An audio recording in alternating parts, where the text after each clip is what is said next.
ಹರೇ ಕೃಷ್ಣ. ஜீவேர சுரூபவை கிருஷ்ணேர நித்யதாசா. இந்த பிரபஞ்சத்தில் இருக்கக்கூடிய அனைத்து ஜீவாத்மாக்களும் பகவான் கிருஷ்ணருடைய நித்தியமான சேவகர்கள் அப்படின்னு சாஸ்திரம் நமக்கு சொல்லுது. ஜீவாத்மாக்கள் அனைவரும் கிருஷ்ணனால் சிருஷ்டி செய்யப்பட்டவங்க.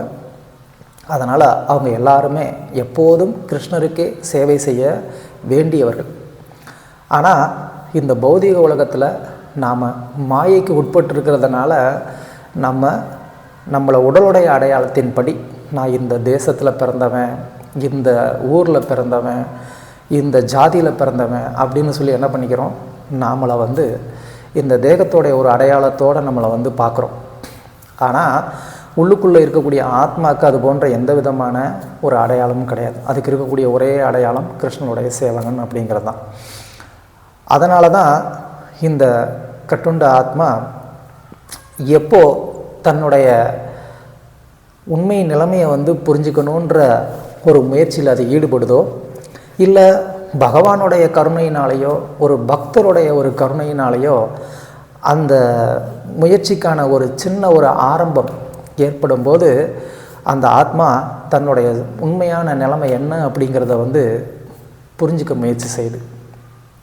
ஸோ அப்படி பிரபுபாதர் அப்படின்ற ஒரு உன்னதமான ஒரு பக்தர், அவருடைய கருணையினால் நாம் இதை உலகம் முழுவதும் நடந்துக்கிட்டு இருக்கிறத பார்க்க முடியுது.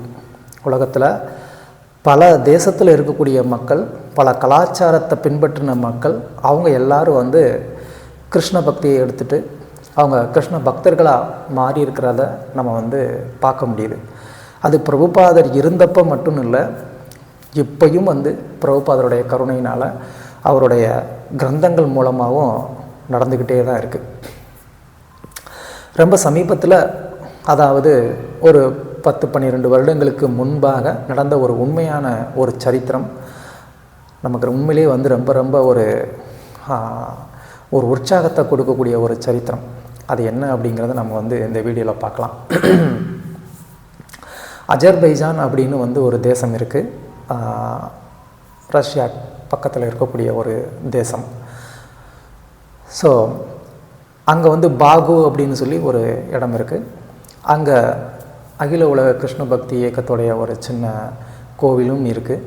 அங்கே இருக்கக்கூடிய பக்தர்கள் தினமும் அங்கே இருக்கக்கூடிய யூனிவர்சிட்டி இல்லை சில பொது இடங்களில் பிரபுபாதருடைய புஸ்தகங்களை விநியோகம் செய்கிறதுக்கு போகிறது வழக்கம். அப்படி அவங்க புஸ்தக விநியோகம் செய்துக்கிட்டு இருக்கக்கூடிய சமயத்தில் ஒரு வயதான பெண் அவங்க ஒரு பகவத்கீதை வாங்குகிறாங்க. ஒரு பகவத்கீதையை வாங்கிட்டு அவங்க வீட்டுக்கு போகிறாங்க. அதுக்கப்புறமா தினமும் அவங்க அந்த பகவத்கீதையை படிக்க ஆரம்பிக்கிறாங்க. அந்த பகவத்கீதையை படிக்க ஆரம்பித்ததுக்கப்புறமா அவங்களுடைய ஹிருதயத்தில் ஒரு மாற்றம், அந்த பகவத்கீதையில் சொல்லப்பட்டிருக்கக்கூடிய விஷயம் எல்லாமே அவங்களுக்கு உண்மைன்னு ஏற்றுக்கக்கூடிய மாதிரி இருக்குது. அது அவங்களுடைய வாழ்க்கையவே மாற்றுது. ஸோ கொஞ்சம் கொஞ்சமாக அவங்க என்ன பண்ண ஆரம்பிக்கிறாங்க, கிருஷ்ணருக்கு தீவிரமான ஒரு பக்தியை பண்ண ஆரம்பிக்கிறாங்க. அதுக்கப்புறமா அந்த புக்கு கொடுத்தவங்க யார், எங்கே இருக்கிறாங்க, அவங்களாம் என்ன பண்ணுறாங்க அப்படின்னு தெரிஞ்சுக்கணுன்னு சொல்லி அந்த அம்மா அந்த புக்கில் இருக்கக்கூடிய கோவிலோடைய அட்ரஸை பார்த்து அங்கே வர்றாங்க. அவங்கள பயங்கர சந்தோஷம். அங்கே கோவிலில் கிருஷ்ணருடைய விக்கிரகத்தை பார்த்து அதுக்கப்புறமா அவங்க அந்த கோவில்லே தங்கணும் அப்படின்னு அவங்களுக்கு ஒரு விருப்பம். எனக்கு ஆல்ரெடி வயசாயிருச்சு, என்னுடைய குழந்தைங்களுக்கெல்லாம் திருமணம் ஆயிடுச்சு, இனிமேல் நான் என்ன பண்ண தேவையில்லை, என்னுடைய வாழ்க்கையை லௌகிகமாக நான் விரயம் பண்ண விரும்பலை, நான் இனிமேலாவது என்னுடைய வாழ்க்கையை கிருஷ்ணருடைய சேவையில் நான் ஈடுபடுத்தணும் அப்படின்னு அவங்க விரும்பி என்ன பண்ணுறாங்க, கோவில்லே தங்கணும்னு நினைக்கிறாங்க. அதுக்கான வசதி அங்கே கோவிலில் இல்லாதப்போ அவங்க என்ன பண்ணுறாங்க, அவங்களுக்கு சொந்தமாக இருந்த ஒரு ஃப்ளாட் அதை விற்றுட்டு அதில் கிடைத்த அந்த பணத்தை கோயிலில் முழுவதும் கொடுத்துட்டு என்ன பண்ணுறாங்க, எனக்கு இங்கே ஒரு தங்குறதுக்கு ஒரு இடம் மட்டும் எனக்கு ஏற்பாடு பண்ணி கொடுங்க, இந்த மொத்த பணமும் நீங்கள் வச்சுக்கோங்க அப்படின்னு சொல்லி கோவிலில் கொடுக்குறாங்க. அதுக்கப்புறமா கோவில்லே என்ன பண்ணுறாங்க, சரின்னு சொல்லி அந்த அம்மாவுக்கு கோவில்லையே ஒரு சின்ன ரூம் அவங்களுக்கு கட்டி கொடுக்குறாங்க. அவங்க கோவில்லையே இருந்துக்கிட்டு என்ன பண்ணுறாங்க, ஹரே கிருஷ்ண கிருஷ்ண கிருஷ்ண ஹரே ஹரே, ஹரே ராம ராம ராம ஹரே ஹரேன்னு பகவானுடைய இந்த மந்திரத்தை வந்து ஜெபம் பண்ணிவிட்டு பிரபுபாதருடைய புஸ்தகங்களை படிச்சுட்டு கோவிலில் நடக்கக்கூடிய அனைத்து நிகழ்ச்சிகளையும் வந்து கலந்துக்கிட்டு உபன்யாசங்களை கேட்டுட்டு அங்கே கிருஷ்ணருக்கு வந்து சேவை பண்ணிவிட்டு ஆனந்தமாக அவங்க வந்து இருக்கிறாங்க. அவங்க கூட எப்பயுமே வந்து ஒரு சின்ன கிருஷ்ண விக்கிரகம் ஒன்று வந்து வச்சுருப்பாங்க, கோபால் அப்படின்னு சொல்லி அவங்க வச்சுருப்பாங்க. அந்த விக்கிரகத்தோடு அவங்க வந்து பேசுவாங்க. அந்த விக்கிரகம் கிருஷ்ணர் அவங்க கூட பேசுகிறாங்கன்னு வந்து சொல்லுவாங்க. ஸோ இதெல்லாம் வந்து கேட்குறப்போ சில பக்தர்களுக்கு வந்து கொஞ்சம் ஒரு மாதிரி இருந்தது. என்ன இந்த அம்மா இப்போ தான் வந்து பக்திக்கு வந்தாங்க, அதுக்குள்ளேயும் இவங்க கூட கிருஷ்ணர் வந்து பேசுகிறாருன்னு சொல்கிறாங்களே, இதெல்லாம் கரெக்டாக இருக்குமா, இல்லை இவங்க வந்து ஒரு கற்பனையில் இருக்கிறாங்களா அப்படின்லாம் அவங்களுக்கு வந்துட்டு சில சந்தேகங்கள் இருந்தது. ஆனாலும் வயதானவங்க, நம்ம அவங்கள வந்து டிஸ்கரேஜ் பண்ணக்கூடாதுன்னு சொல்லி யாரும் அதை பெருசாக எடுத்துக்கல. பட் அந்த அம்மா உண்மையிலே வந்து கிருஷ்ணர் மேலே ஒரு அளவு கடந்த ஒரு அன்பு வச்சுருந்துருக்குறாங்க. அவங்களோட கிருஷ்ணர் பேசுகிறாங்கங்கிறத வந்து அங்கே இருந்த பல பக்தர்களால் வந்து உணர முடியல. அதுதான் உண்மை. சில நாட்கள் வந்து போகுது. அதுக்கப்புறமா வந்து அந்த அம்மா வந்து என்ன பண்ணுறாங்க, தன்கிட்ட இருக்கக்கூடிய அந்த சின்ன கிருஷ்ண விக்கிரகத்துக்கு வந்து அவங்க தன்னுடைய பையன் மாதிரியே தானே பார்க்குறாங்க, சின்ன குழந்தை. அதனால் வந்து குழந்தைங்களுக்கெல்லாம் வந்து விளையாடுறது ரொம்ப இஷ்டமாக இருக்கும் இல்லையா. அதனால் வந்து என்ன பண்ணுறாங்க, ஒரு விளையாட்டு கார் நம்ம பார்க்குறோம் இல்லையா, இன்றைக்கி பேட்ரி கார் பார்க்குறோம் சின்ன குழந்தைங்க விளையாடுறது. அந்த மாதிரி ஒரு கார் வாங்கிட்டு வந்து அதில் கிருஷ்ணரை வச்சுட்டு என்ன பண்ணுறாங்க, அந்த கோவிலை சுற்றி வந்து ரிமோட் காரில் வந்து கிருஷ்ணரை ரத யாத்திரை நம்ம பண்ணுற மாதிரி வந்து என்ன பண்ணுறாங்க, அந்த காரில் வச்சு சுற்றி விளையாண்டுக்கிட்டு இருக்கிறாங்க.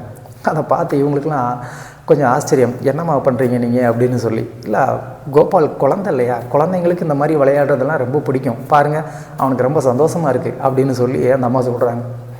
யாருக்குமே இது வந்து புரிஞ்சிக்க முடியல, இந்த அம்மா என்ன சொல்ல வர்றாங்க அப்படின்னு சொல்லி.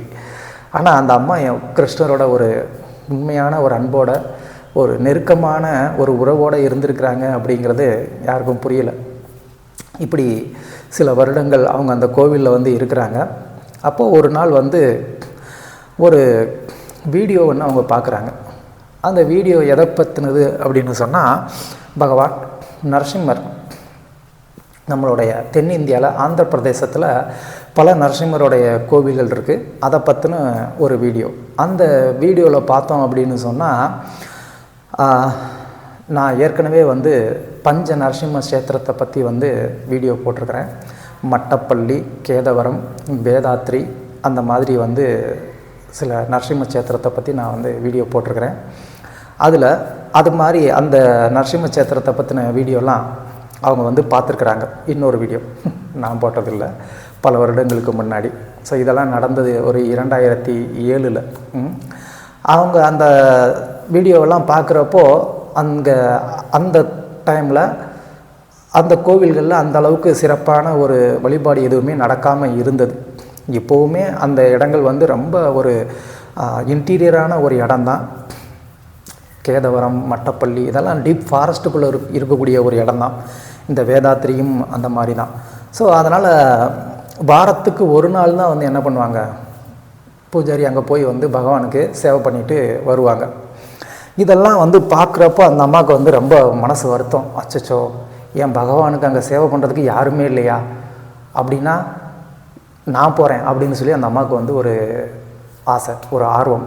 என்னுடைய பகவானுக்கு சேவை பண்ணுறதுக்கு யாருமே இல்லைன்னா அப்போ நான் போய் சேவை பண்ணுவேன் அப்படின்னு சொல்லி அந்த அம்மா நினைக்குது. ஆனால் அந்த அம்மாவுக்கு அந்த பிளேஸ் எங்கே இருக்குது, எந்த நாடு எதுவுமே வந்து தெரியாது.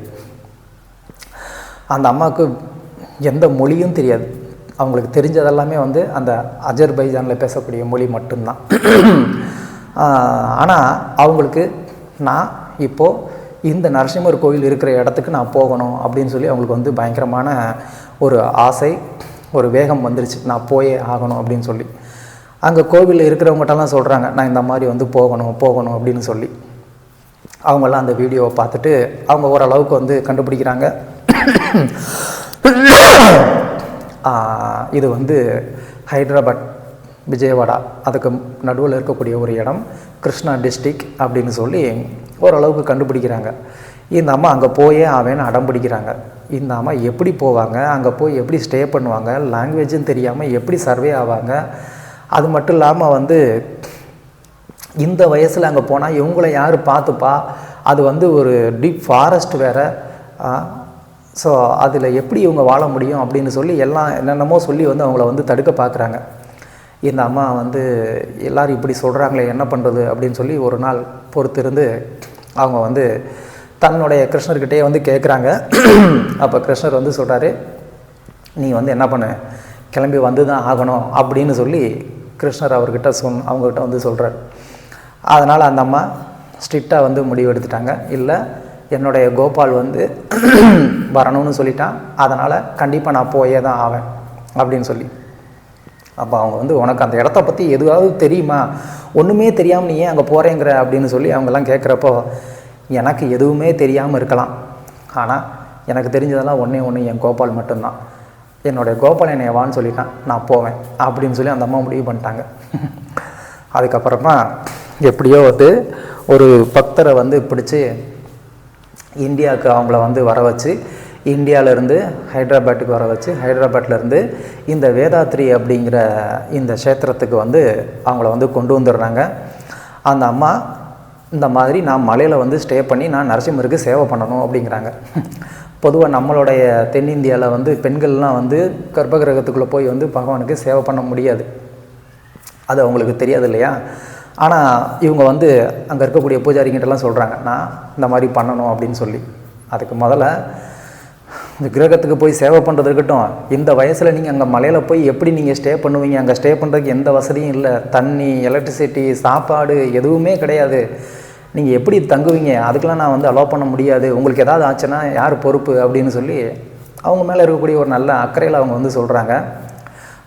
ஆனால் அந்த அம்மாவுக்கு வந்தது கோபம்.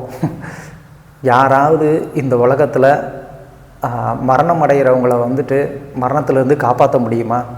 பகவான் யாராவது ஒருத்தரை வந்து கொல்லணும்னு நினச்சா யாராவது அவரை வந்து காப்பாற்ற முடியுமா? இல்லை பகவான் யாராவது ஒருத்தரை வந்து காப்பாற்றணும்னு நினச்சா அவரை யாராவது வந்து கொல்ல முடியுமா அப்படின்னு அந்த அம்மா அந்த பூஜாரிக்கிட்ட வந்து கேட்குறாங்க. கேட்ட உடனே அந்த பூஜாரிக்கே வந்து அதிர்ச்சி, இப்படிப்பட்ட ஒரு நம்பிக்கையா அப்படின்னு சொல்லி, சரி பரவாயில்லம்மா, நீ இந்த அளவுக்கு வந்து பக்தியாகவும் நம்பிக்கையாகவும் இருக்கிறப்போ நான் ஏன் அதை வந்து தடுக்கணும் அப்படின்னு சொல்லி அந்த மலையில் வந்து தங்குறதுக்கு அவர் வந்து அனுமதிக்கிறாரு. அதுக்கப்புறமா இந்த அம்மா என்ன பண்ணுறாங்க, அங்கே மேலே போய் வந்து தங்குறதுக்கான முயற்சியில் வந்து ஈடுபடுறாங்க. ஒரு சின்ன டென்ட்டு மாதிரி போட்டுட்டு இவங்க அங்கே வந்து போய் ஸ்டே பண்ணுறாங்க. இந்த அம்மா வந்து தீட்சையும் வாங்கியிருக்கிறாங்க. இவங்க பேர் வந்து பதசேவனம் அப்படின்னு சொல்லி இவங்களுடைய பேர். ஸோ பதசேவன தேவிதாசி அப்படிங்கிறது இவங்களுடைய தீக்ஷா பேர். ஸோ இந்த அம்மா அங்கே மேலே போய் இப்படி ஸ்டே பண்ணியிருக்கிறாங்க அப்படிங்கிற விஷயம் வந்து ஊரில் எல்லாருக்குமே வந்து தெரிய வந்தது. பக்கத்தில் அந்த கிராமத்தில் இருக்கிறவங்களுக்கெல்லாம் இப்படி எங்கேயோ ஒரு நாட்டில் இருந்து நம்மளுடைய நரசிம்மரை வந்து பூஜை பண்ணணும், அவங்களுக்கு சேவை பண்ணணுங்கிறதுக்காக இந்த வயசில் ஒரு அம்மா வந்திருக்கிறாங்களே அப்படின்னு சொல்லி இவங்களுக்கெல்லாம் வந்து ஒரு ஆச்சரியம். இவங்களுக்கு நம்ம எல்லாருமே வந்து சப்போர்ட் பண்ணணும் அப்படின்னு சொல்லி என்ன பண்ணுறாங்க, ஊர் மக்கள் எல்லோரும் வந்து என்ன பண்ணுறாங்க, ஒன்று கூடி அங்கே வந்து அந்த அம்மாவை பார்த்து அவங்களே வந்து என்ன பண்ண ஆரம்பிக்கிறாங்க, ஒவ்வொருத்தங்களாம் ஒன்று ஒன்றா கொண்டாந்து கொடுக்குறாங்க. கொஞ்சம் பேர் வந்து குடிக்கிறதுக்கு தண்ணி கொண்டாந்து கொடுக்குறாங்க, கொஞ்சம் பேர் வந்து சமைக்கிறதுக்கு பாத்திரம், மற்ற அரிசி, பருப்பு, காய்கறி இதெல்லாமே ஒன்று ஒன்றா வந்து கொடுக்குறாங்க. அதுக்கப்புறமா வந்து கொஞ்சம் கொஞ்சமாக அங்கே வந்து என்ன ஆகுது, அந்த நரசிம்மருடைய சேவையுமே வந்து ரொம்ப சிறப்பாக நடக்க ஆரம்பிச்சிருது. அது வரைக்கும் வாரத்தில் ஒரு நாள் நடந்த ஒரு பூஜை அப்படிங்கிறது தினமுமே நடக்க ஆரம்பிச்சிருது. இப்படி எங்கேயோ ஒரு விதேசத்துலேருந்து ஒரு அம்மா இங்கே வந்து நரசிம்மருக்கு சேவை பண்ணணும்னு வந்திருக்கு அப்படின்னா நம்ம நரசிம்மரை அப்படி பார்த்துக்கக்கூடாதா அப்படின்னு சொல்லி அவங்க வந்து நரசிம்மருக்கும் வந்து ரெகுலராக வந்து பூஜை பண்ண ஆரம்பிக்கிறாங்க. அதுக்கப்புறம் அந்த அம்மாவுக்கு வந்து தங்குறதுக்கு வந்து ஒரு சின்ன ஒரு குடிசையும் வந்து போட்டு கொடுக்குறாங்க. முதல்ல அந்த அம்மா அங்கேயே வந்து இருந்துட்டு என்ன பண்ணுறாங்க, அந்த பதசேவன மாதாஜி அங்கே இருந்து அங்கே நரசிம்மருக்கு வந்து சேவை பண்ணுறாங்க. அந்த ஊர் மக்கள் எல்லாருமே வந்து இந்த பதசேவனம் மாதாஜியை வந்து ஒரு மிகச்சிறந்த ஒரு பக்தராக, ஒரு சாதுவாக வந்து பார்க்குறாங்க. அதனால் வந்து அந்த ஊரில் நடக்கக்கூடிய எந்த திருமணமாக இருக்கட்டும், குழந்தைங்க பிறந்ததாக இருக்கட்டும், யாராவது ஒருத்தவங்க வந்து தவறிட்டதாக இருக்கட்டும், எதாக இருந்தாலும் என்ன பண்ணுறாங்க, இந்த அம்மாவை வந்து இன்வைட் பண்ணுவாங்க. இவங்க போவாங்க, அவங்கள ஆசீர்வாதம் பண்ணுவாங்க. பாஷையே தெரியாது, ஆனாலும் வந்து அவங்களுடைய அந்த உண்மையான ஒரு அன்பு, பகவானுக்கு நான் சேவை பண்ணணும் அப்படிங்கிற அந்த ஒரு உறுதி, அதை பார்த்து இந்த மக்கள் எல்லாம் வந்து அவங்களுக்கு சேவை பண்ணாங்க. ஸோ இந்த ஒரு விஷயம் அப்படியே கொஞ்சம் கொஞ்சமாக வந்து பரவி அந்த ஆந்திர பிரதேசத்துடைய ஒரு கவர்னர், அப்போ ஆந்திராவாக தானே இருந்தது, அவர் வந்து என்னுடைய ஒரு ஸ்டேட்டில் இப்படி ஒரு பெண் வந்து நரசிம்மருக்கு வந்து இப்படி சேவை பண்ணுறாங்களா அப்படின்னு சொல்லி அவர் வந்து என்ன பண்ணுறாரு, அவர் அந்த அம்மாவை வந்து பார்க்க வர்றார். பார்க்க வந்து அவங்க இப்படிலாம் வந்து இங்கே நரசிம்மருக்கு சேவை பண்ணுறாங்கங்கிறத பார்க்குறப்போ, என்ன இங்கே வந்து நரசிம்மருக்கு ஒன்றுமே ஒரு ஃபெசிலிட்டி இல்லாமல் நம்ம வச்சுருக்கிறோமே, நம்மளுடைய வீடுக்கெல்லாம் வந்து நம்ம நல்ல ஃபெசிலிட்டி செஞ்சு வச்சுக்கிறோம். இது எப்பயுமே நம்ம பண்ணக்கூடியது தான். நம்ம வீடுனா நம்ம வீட்டில் வந்து எல்லா ஃபெசிலிட்டியும் வச்சுப்போம், அதுலேயும் நல்லா காஸ்ட்லியான ஐட்டமாக வாங்கி வச்சுப்போம். ஆனால் பகவானுக்கு செய்கிறதுக்கு நான் மட்டும் நமக்கு மனசே வராது. அதுக்கு வந்துட்டு வீட்டில் வந்து உடஞ்சது, பழசானது, வேஸ்ட்டாக கிடக்கிறது, இதெல்லாம் வந்து கோயிலுக்கு சேவைக்கு எடுத்துக்கோங்கன்னு நம்ம சொல்லுவோம். இதுதான் நம்ம புத்தி. எனியோ, ஸோ இதை பார்த்து அந்த மேயருக்கே வந்து வருத்தம். அப்புறம் நான் என்ன பண்ணுறேன், இங்கே வந்து நிரந்தரமாக நல்ல சேவை நடக்கிறதுக்கு நானே பொறுப்பெடுத்துக்கிறேன் அப்படின்னு சொல்லி அந்த மேயர் என்ன பண்ணுறாரு, அந்த கோயிலில் வந்துட்டு எலக்ட்ரிசிட்டி கொண்டு வர்றாரு, வாட்டர் லைன் கொண்டு வர்றாரு, அப்புறமா அந்த அம்மாவுக்கு ஸ்டே பண்ணுறதுக்கு ஒரு வீடே வந்து கட்டி கொடுக்குறாரு. இது எல்லாம் வந்து பண்ணி அங்கே வந்து என்ன பண்ணுறாங்க, அற்புதமாக அந்த அம்மா இருந்து ஆல்மோஸ்ட் வந்து ஒரு 10 வருட காலம் அவங்க வந்து அங்கே இருந்து நரசிம்மருக்கு வந்து சேவை பண்ணியிருக்கிறாங்க. அந்த மாதிரி தனி ஒரு பெண்ணாக அந்த இடத்துல பகவான் நரசிம்மருக்கு அங்கே அவங்க வந்து இருந்து சேவை செய்து இன்றைக்கி அந்த வேதாத்திரி அப்படிங்கிற அந்த மலையில் வீர நரசிம்மருக்கு வந்து அற்புதமான ஒரு சேவை இப்போ வந்து நடந்துக்கிட்டு இருக்கிறதுக்கு அந்த அம்மா வந்து ஒரு முக்கியமான ஒரு காரணம். அந்த அம்மாவுடைய ஒரு அசைக்க முடியாத பகவானுக்கு மேலே இருக்கக்கூடிய ஒரு நம்பிக்கை, ஒரு பக்தி, ஒரு சரணாகதி, இதெல்லாம் சாதாரணமான ஒரு விஷயமே கிடையாது. அஜர்பைஜான்கிற ஒரு தேசமே வந்து அது ஒரு முஸ்லீம் கண்ட்ரி. அப்படிப்பட்ட ஒரு தேசத்தில் இருந்து இந்த அம்மா கிருஷ்ணர் மேலே இப்படி ஒரு பக்தியை வந்து வச்சு, அதுவும் எதனால், பிரபுபாதருடைய அந்த ஒரு பகவத்கீதையினால்.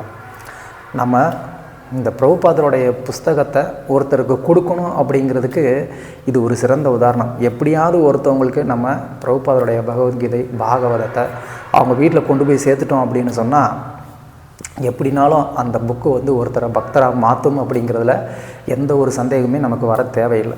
ஸோ அதனால் நம்ம எப்பயுமே பிரபுபாதருடைய புக்கு நம்ம பார்க்கக்கூடிய ஒவ்வொருத்தவங்கள்ட்டையும் நம்ம வந்து கொண்டு போய் சேர்க்குறதுக்கு நாம் வந்து முயற்சி செய்யணும்.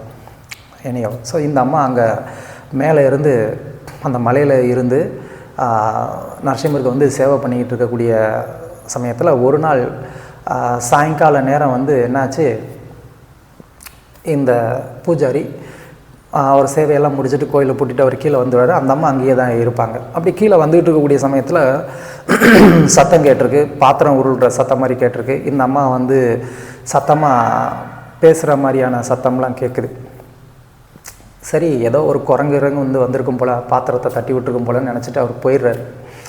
அதுக்கப்புறமா அடுத்த நாள் வந்து அவர் கேட்குறார், இந்த மாதிரி சத்தம் கேட்டதே என்னாச்சு அப்படின்னு சொல்லி, ஏதாவது குரங்கு வந்து எதுவும் டிஸ்டர்ப் பண்ணுச்சா அப்படின்னு. இல்லை, அதெல்லாம் ஒன்றும் பிரச்சனை இல்லை அப்படின்னு சொல்லி அந்த அம்மா சொல்லியிருக்கிறாங்க. இல்லை, என்னன்னு கரெக்டாக சொல்லுங்கள், அப்போ தானே ஏதாவது உங்களுக்கு வந்து ஒரு ஃபெசிலிட்டி, பாதுகாப்புக்கு செக்யூரிட்டி ஏதாவது ஏற்பாடு பண்ணணுமா அப்படின்னு சொல்லி அவர் கேட்டிருக்கிறாரு. இல்லை ஒன்றும் இல்லை, நரசிம்மரை வந்து நான் சாப்பிட சொன்னேன், அவர் சாப்பிட மாட்டேன்னு அடம் பிடிச்சார், அதுக்கு தான் வந்து நான் சத்தம் போட்டேன், அந்த சத்தம் உங்களுக்கு கேட்டிருக்கும் போல் அப்படின்னு சொல்லி அவர் சொல்லியிருக்கிறார். அந்த அம்மா சொல்லியிருக்கிறாங்க. அந்த அளவுக்கு வந்து பகவானோட நேரடியாக வந்து பேசி நரசிம்மரையை வந்து அரட்டி சாப்பிட வைக்கிற அளவுக்கு அந்த அம்மா வந்து ஒரு பக்தியால் இருந்திருக்கிறாங்க. அதுக்கப்புறமா ஒரு நாள் இந்த அம்மாவை வந்து அங்கே கொண்டு வந்து விட்டார் இல்லையா, அந்த பக்தர் ஒரு நாள் வந்து ஃபோன் பண்ணி பேசுகிறார் அந்த அம்மா கூட, எப்படி இருக்கீங்க, நல்லா இருக்கீங்களா, எல்லாமே நல்லா போயிட்டுருக்கா, அது காடாச்சு அப்படின்னு சொல்லிலாம் கேட்குறாரு. எதுவுமே பிரச்சனை, நான் நல்லா தான் இருக்கிறேன், ஒன்றும் பிரச்சனை இல்லை, அங்கே கொடிய விலங்குகள்லாம் இருக்குமே, ஏதாவது டிஸ்டர்பன்ஸ் இருந்துச்சா அப்படின்னு சொல்லி. ஏன், அதெல்லாம் ஒன்றும் பிரச்சனை இல்லை, ஜஸ்ட்டு ஒரே ஒரு நாள் மட்டும் வந்து என்னாச்சு, ஒரு பாம்பு வந்து என்னை கடிச்சிருச்சு, அவ்வளோதான், வேறு ஒன்றும் எனக்கு ஒன்றும் பெருசாலாம் இல்லை அப்படின்னு.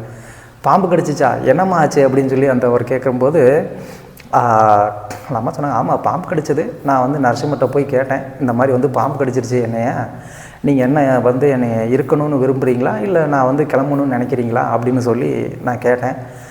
நான் இருந்து சேவை பண்ணணும்னு விருப்பப்பட்டால் என்ன பண்ணுறதுன்னு சொல்லுங்கள், இல்லை தேவையில்லைன்னு நினச்சிங்கன்னா சரி விட்டுருங்க அப்படின்னு சொல்லி நான் சொன்னேன். அப்போ நரசிம்மர் சொன்னார், கவலைப்படாத, நீ இன்னும் கொஞ்ச நாள் இங்கே இருக்கணும். அதனால் வந்து என்ன பண்ணேன், சரணாமிர்தத்தினால அந்த பாம்பு கடித்த இடத்துல வந்து அதை கழுவு, சரியாக போயிடும் அப்படின்னு சொன்னார். நானும் சரணாமிர்தத்தை போட்டு வந்து அதை நான் கால் கழுவுனேன், குணமாயிருச்சு அப்படின்னு சொல்லி அந்த அம்மா சொல்லியிருக்கிறாங்க.